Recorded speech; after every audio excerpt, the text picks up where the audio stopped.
You're watching memorable entertainment television. MeTV Tri-State.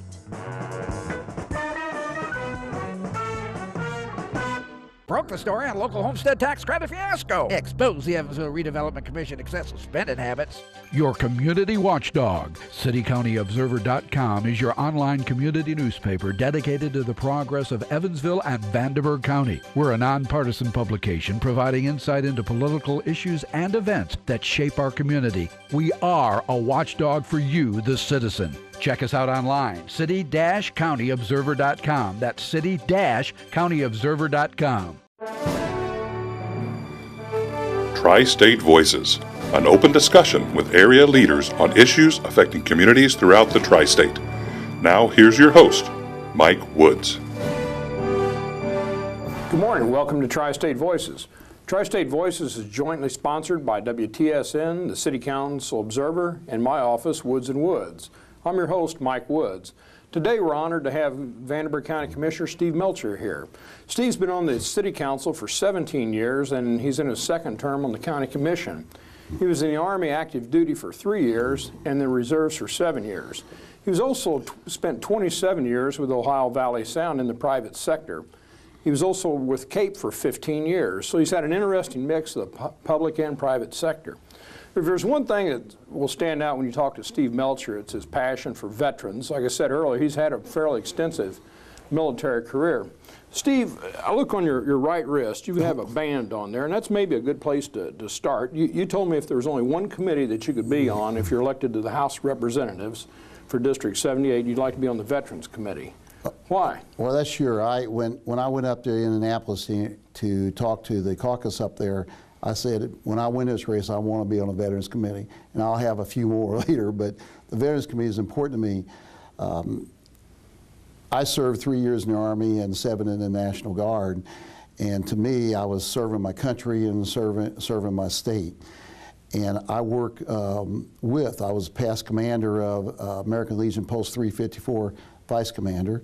I'm also their delegate on the Veterans Council.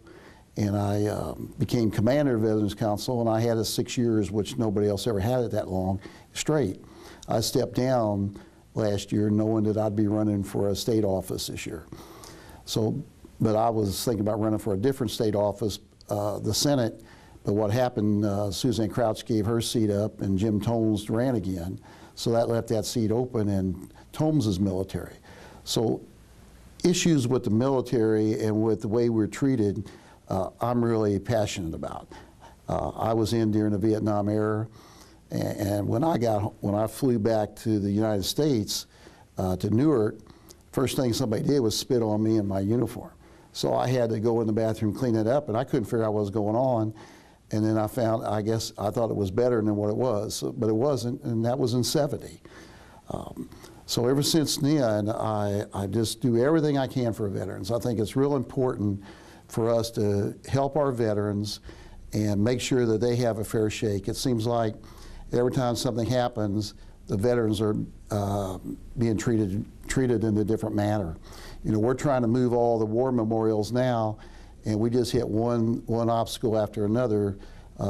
So I understand what people, when they try to start a business here and they try to do things, I know what they're running into because we're doing the same thing. We were supposed to move them right after the Shrine Fest. We had to hold up for that. And now we're holding up because they want to make sure it's handicap adaptable. It's flat land. But we're going to get that done, and we're going to have it. And that way, all the people of our community will be able to go down there and say, my grandfather was in this war, my great-grandfather was in this war. You'll have one place to go instead of going to 9 different places here in Vanderburgh County. So you're talking about moving the war memorials like from the old courthouse and other Right. places to the riverfront. Yeah, and I joked, the only one we can't move is the Coliseum. It's too big. But a lot of people don't know that is a memorial too. It seems frustrating with veterans because during the Vietnam War, there was a lot of disrespect toward veterans. I don't see that at all now. Oh, it's not. Right now, that is not happening. I am so proud of our country that they're standing behind these veterans. If we can only get the people in Congress and that to do that and straighten out this VA, I think that would really help. But it's interesting because the problem in the VA has been there for years and years and years. It preceded Obama. It's gone on for I don't know how long, 100 years or something, ever since they started the VA.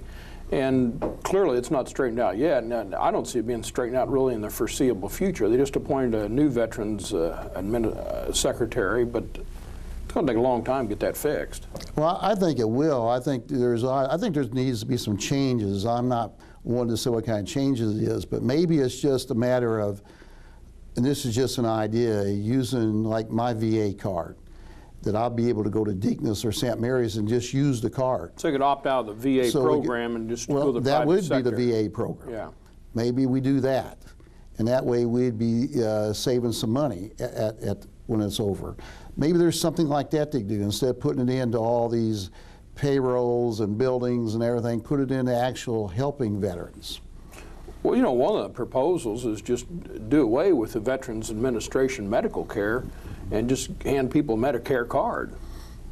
Well, or give them the option, maybe have both, but.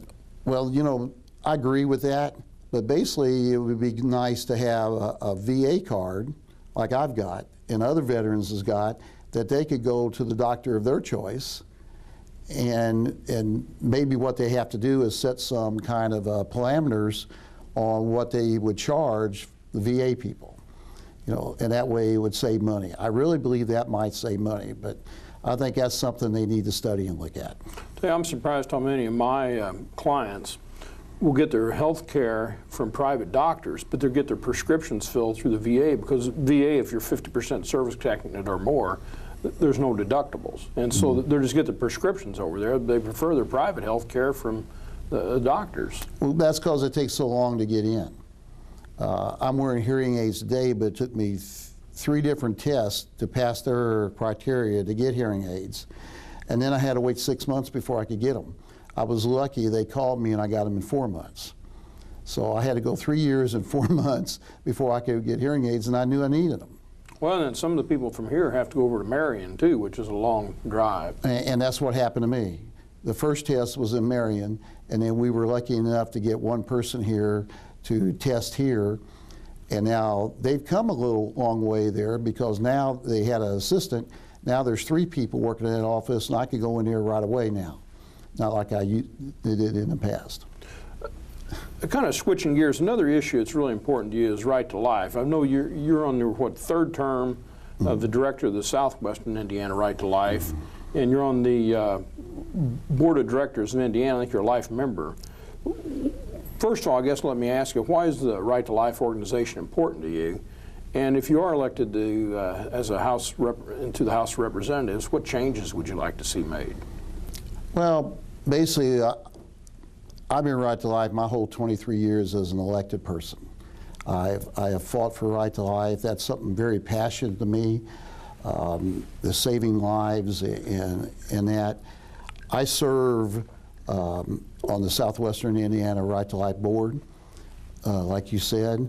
I'm also on their public policy committee. When it started, they wanted 2, a Democrat and a Republican. Joe Keefe and I were both on it. We're both still on it today. I've been chairman of that 2 or 3 times. I stepped down from that for this election so nobody could say I tried to coerce the public policy committee.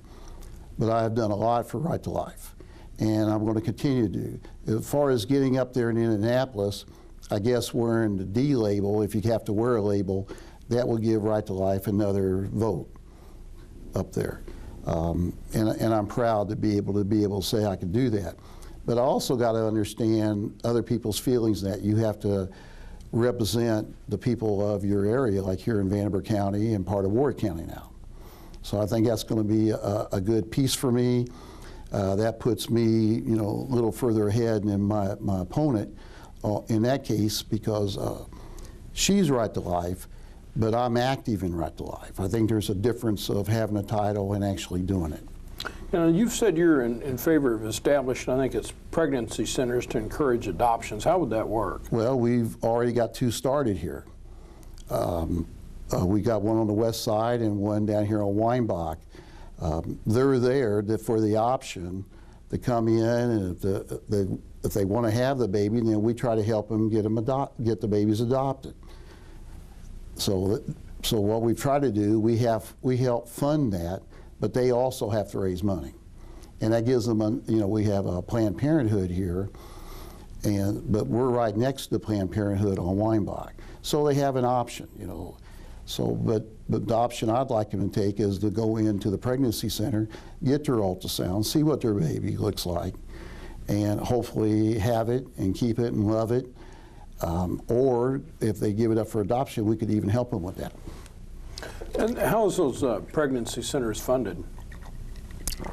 They raise private money, and we raise money at our banquet and other things, and we help fund it too. And there's other groups that try to help fund. So, okay, so it's constantly funding. There isn't any federal money in this, or city money, or tax money, or nothing. Okay, that's interesting. Now, you're a life member of the NRA, is that correct? Yes, I'm a proud member of the NRA. I also belong to their Golden Eagles, and I'm a benefactor member also. And we had a great convention in Indianapolis. It was really great. I was up there with Jim Tomes, the senator, and we worked great together up there. And he actually made sure I got there early enough to get to his training that he was going to do. He spoke, and he speaks from his heart, and that's what I like.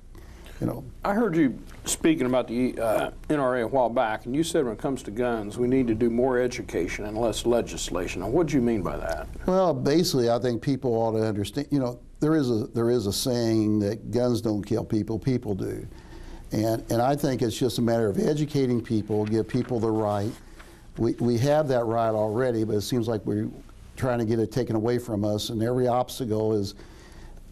I don't think they'll ever get all the guns, and I think as long as somebody's a responsible citizen of this community or this country, why can't they have a gun if there's only certain instances that maybe they shouldn't have if they've got some kind of a problem mentally or something, I can understand that. But if they're a good taxpaying citizen and they follow the law, should they be penalized? No. So to me, that's what it's about. A lot of the NRA people they have these gun shoots. They go to. They do a lot of hunting. So it seems like this country, when one thing goes wrong, we go overboard. We want to take care of it. We don't want to be proactive. We want to be reactive. I'm not a reactive person. I want to be proactive on everything I do. So I just want to make sure that's clear, because I think that's what's important about, being a city councilman for 17 and 6 years, and then a state rep representing our area. Yeah. You mentioned before that you find it really offensive that it's still in our country that the women are paid less than men for the same job. Oh, right. If you go to you're shaking your head. You're pretty passionate about that. Oh, yes. Especially when you live with my wife, she's a prime example of somebody that really believes this is important too. She gets around and talks to a lot of people, and she's great, but yet she could work in the same job and makes 73 cents per the dollar that a male makes. Why is that? If a woman could do the job, what's wrong with her getting paid for that? I still respect women. I get up, I'm called old-fashioned, and when I worked at Cape, the boss always says, sit down, Steve, because I'd get up when a woman walked the room and I'd sit down when it was over. I respect women, but I also believe that if they could do the same job, then they should get paid the same amount of money. It's really strange here in southern Indiana. We've never had a woman be our representative of Congress. We've never had a female mayor.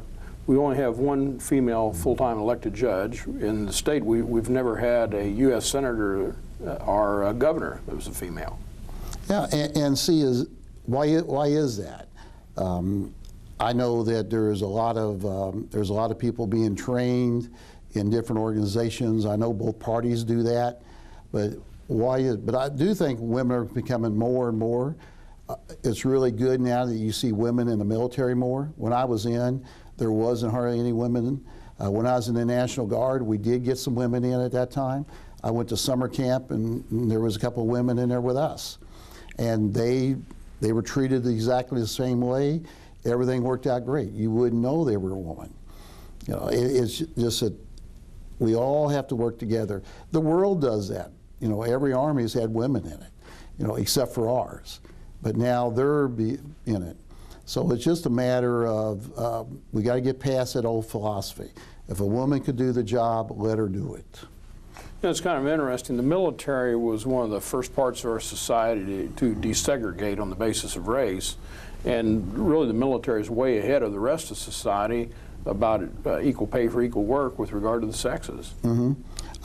I had the honor again to go to the local Veterans Women's organization here when they held it at U of E. I think they started out with about 30 people, and this year they had over 140. And they had a general, female general, that served 2 tours in Vietnam and 1 in Iraq. And she was there speaking, and I had the honor of reading a proclamation from Marcia Abel and Joe Kiefer, because they asked me to go and read it. That was the same day we did I did the proclamation at the courthouse for the Tan Son Nhut Association, which is the air base in Saigon that a lot of people worked out of. And we had, they got a monument, which is really a big, nice marble bench.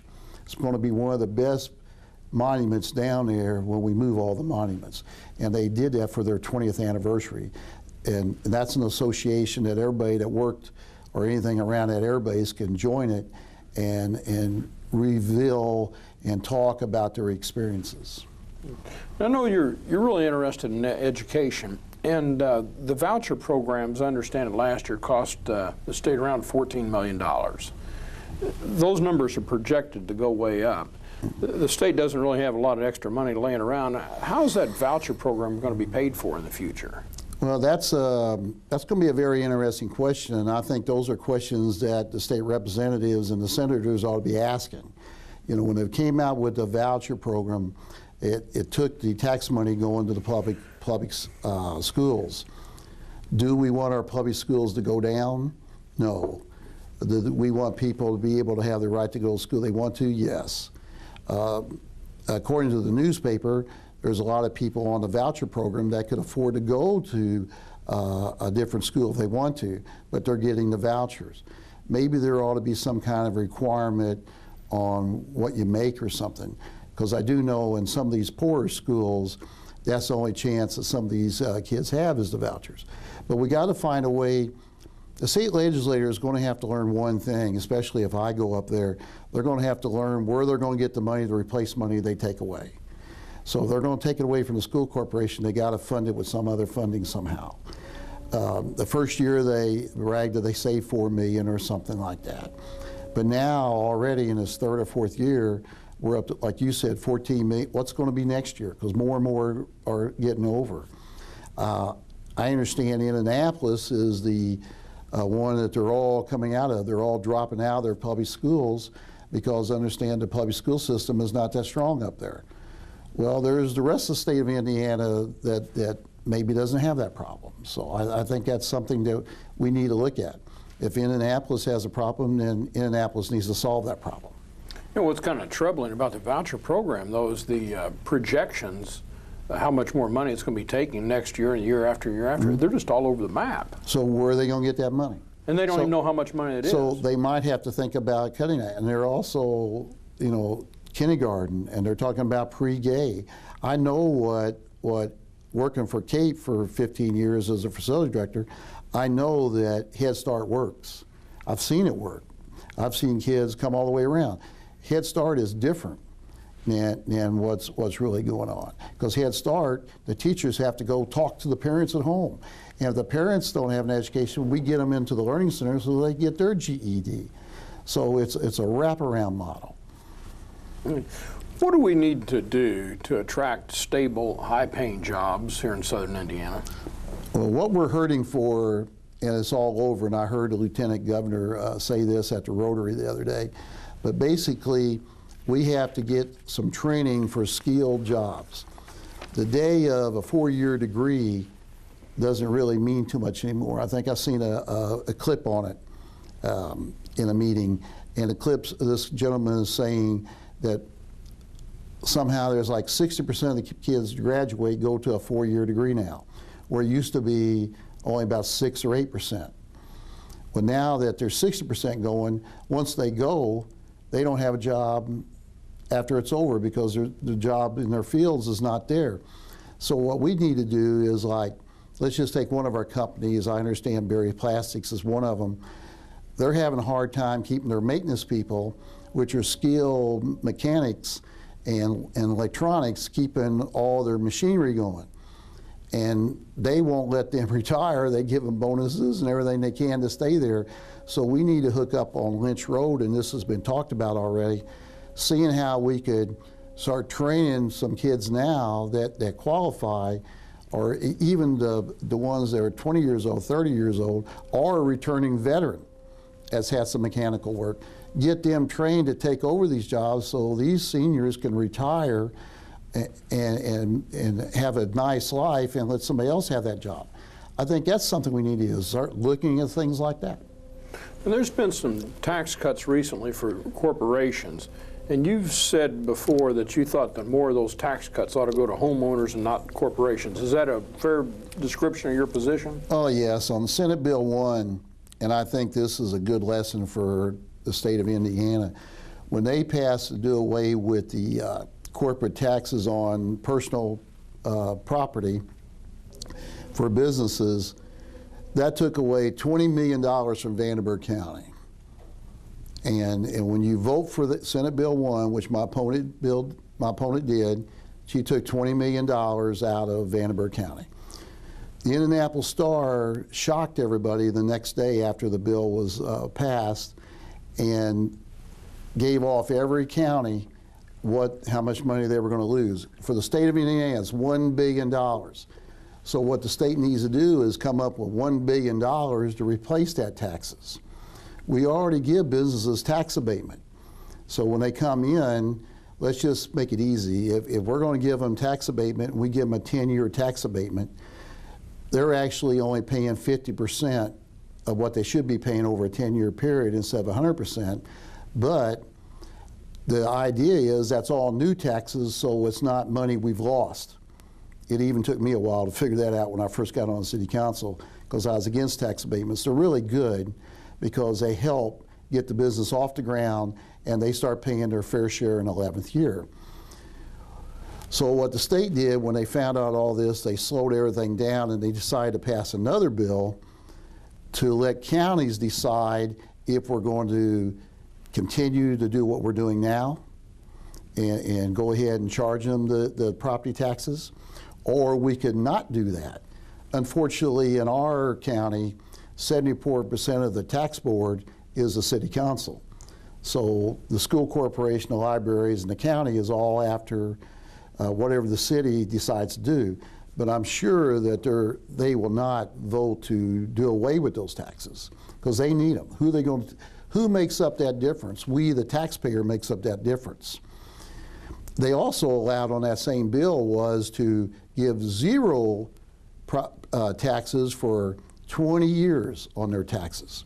So we would let a company come in, have them pay no taxes for 20 years, and they brag, well, you could do something with the local offset income tax, and that's what you're going to get from the employees. Well, I know that can't work because we've been trying for 2 years to raise the 0.25% for out-of-state workers.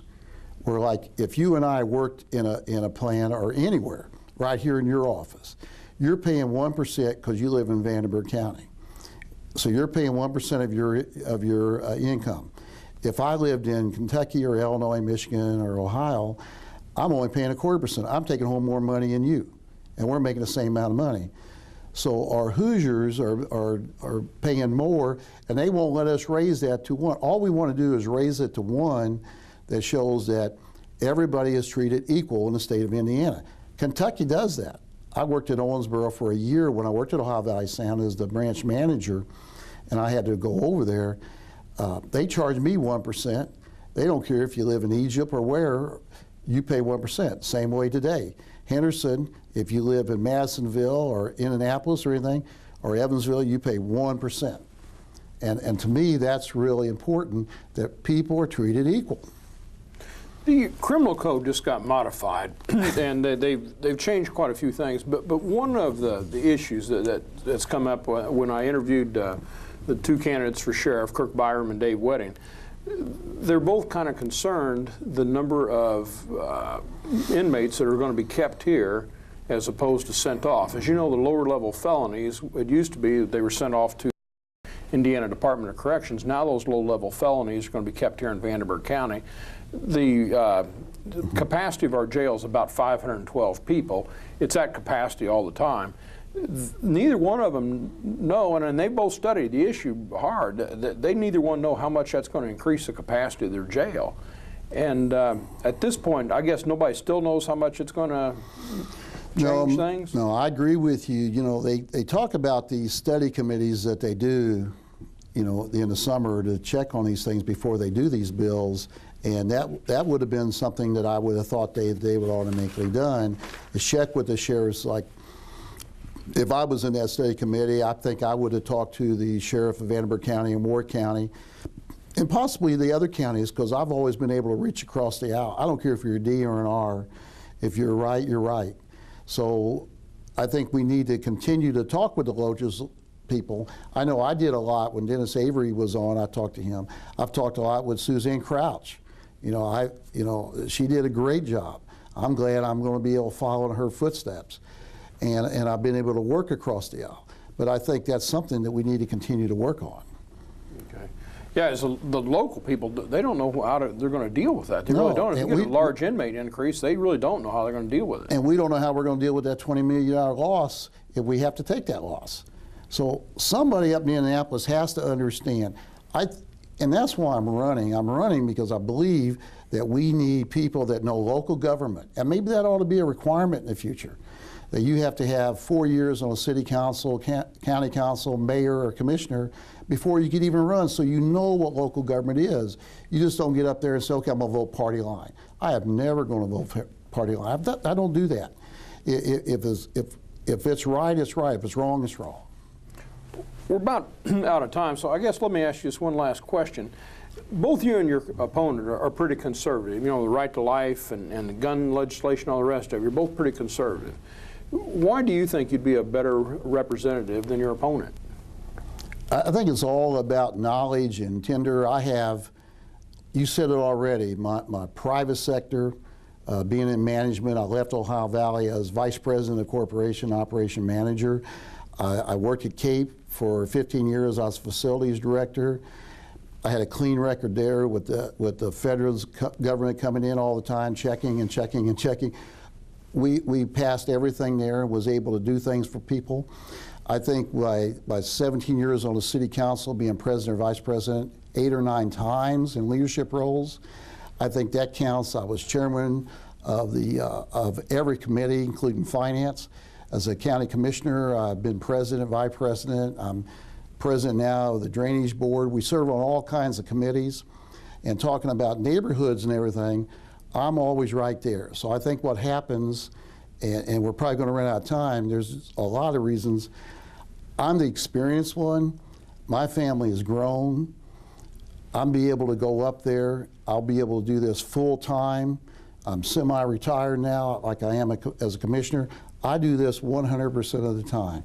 So I really need your vote on November 4th if you're watching this. This is your seat, not mine. And I know in Vanderburgh County and hopefully Ward County, you'll learn to trust me. So thank you very much. I appreciate you being here. Next week, I'm looking forward to interviewing Judge Les Shivel. Les and I did a show together for several years interviewing different people, and this time I get to interview Les. See you next week. Good. Thank you very much.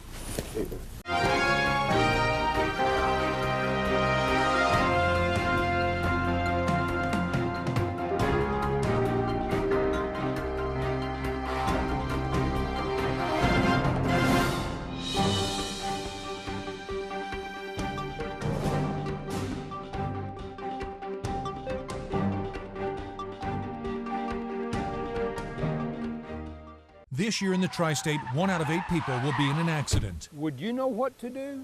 Pain and suffering, lost time if you're working. When you call Woods & Woods, you are not a statistic. You are our client, and we will fight to get the money you deserve. If you're in an accident, call Woods & Woods if you want justice. If you've been injured, call 1-800-544-2108. Let Woods & Woods work for you. You don't owe us a dime unless we win your case. You're watching memorable entertainment television. Me TV Tri-State.